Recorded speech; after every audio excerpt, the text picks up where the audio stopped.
Assalamu alaikum friends.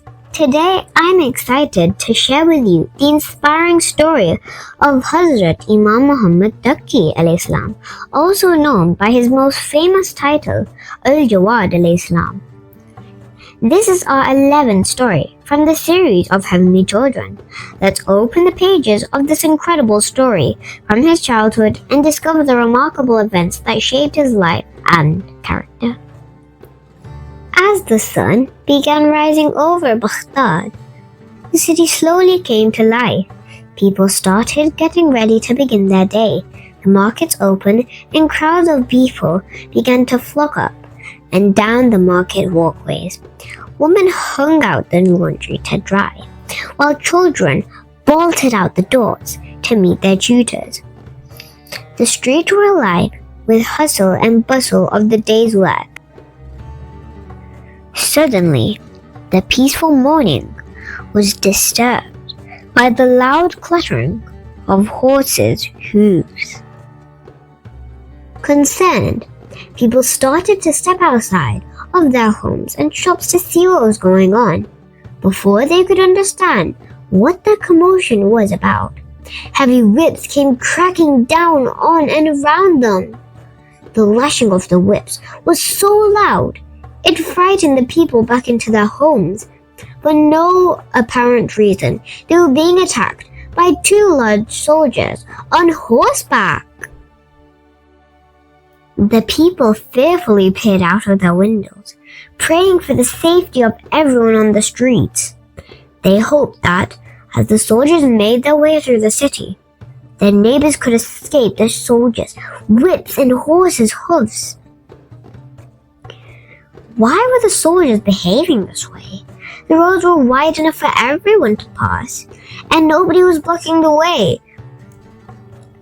Why did Mahmud, the ruler of the people who's supposed to take care of everyone, bully the people like this, just to ride through the city with his soldiers?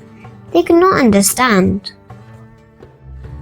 Further up the street, an elderly man was slowly walking down the street. He had a woven tray stacked with dates that he hoped to sell to make his day's money. All of a sudden, one of Mahmud's soldiers shouted, "Old man, move or I will trample you!" Before the old date seller could even blink, the soldier lashed his whip, hitting the man across the shoulder. The lash was so forceful that the man lost his grip and dropped his tray.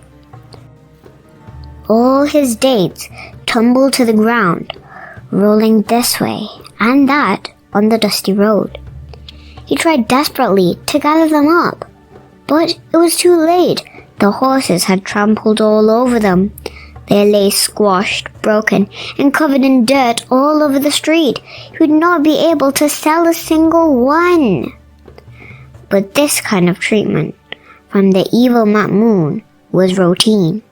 People had become so upset and disgusted by his actions that they would curse him under their breath every time he and his soldiers passed by. Mahmud continued making his way down the street. He neither took notice of anyone nor bothered saying salam to a single person. As he and his vicious soldiers rode through the city streets, they came to a road full of young children playing. "Hey, you kids!" one of the soldiers roared. "Are you deaf? Do you not hear us coming? Move out of the way!" The little children began screaming, running for the cover and safety of their homes so fast that they were falling over themselves. They were terrified, but one 8-year-old boy did not move from his place. This young boy had been sitting and watching all the other children chattering and frolicking together. As the soldiers stomped down the street, the young child stood up. The peaceful expression on his face caused the soldiers to stop dead in their tracks. They were stunned by the boy's serene, bright face. The young boy's composure even caught Mahmud's attention. In fact, the child was so calm that Ma'mun felt uneasy. He couldn't understand why this young boy was unfazed. All the other kids had darted into the nearby buildings, but this one was still outside. Ma'mun stopped in front of the boy and demanded, "Why didn't you run inside like all the other children?" The boy calmly replied, "Why should I go inside? The streets are very wide. You can easily pass through while others are still outside." Ma'mun was taken aback. How dare someone talk back to him like this, especially a child? Didn't this boy know who he was? Ma'mun finally managed to stutter. "What is your name? Who is your father?" "My name is Muhammad and my father is Ali," the boy replied evenly. Ma'mun immediately recognized the boy. Now he understood why this child had not run away in fear like the rest of the children. This boy was Imam Al Jawad alayhi salam, the son of Imam alayhi salam. He was from the brave and fearless lineage of Imam Ali alayhi salam. Ma'mun tried to turn away from the Imam alayhi salam, but he couldn't. It was as if his body had frozen in place. He was paralyzed with shame. He knew that the young Imam alayhi salam was aware that he, Ma'mun, had killed his father, Imam alayhi salam, even though Ma'mun had done it very secretively.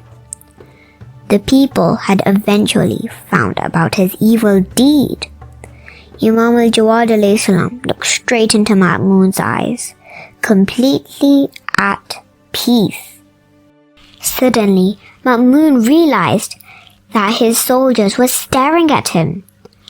They were eagerly waiting for him to give a witty reply to the young Imam alayhi salam.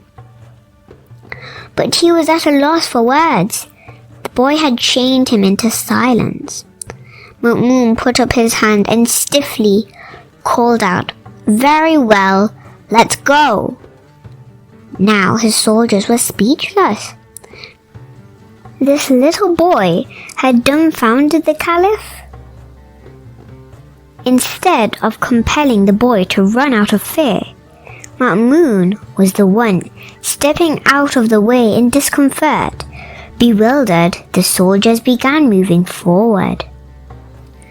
As Ma'mun and his soldiers moved through the streets, he could not stop thinking about the young Imam alayhi salam. He felt belittled and angry. How dare this child talk to me like this? I'm the mighty Caliph, he thought, not feeling very mighty.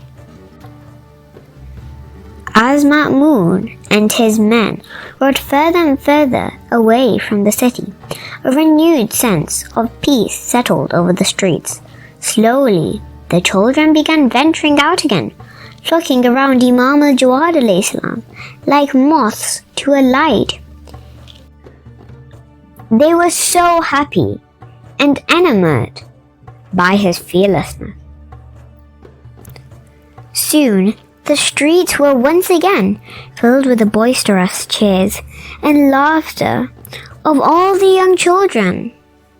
Dear friends, thank you for joining me in this journey through the life of one of the most remarkable figures of our ninth Imam in the Islamic history.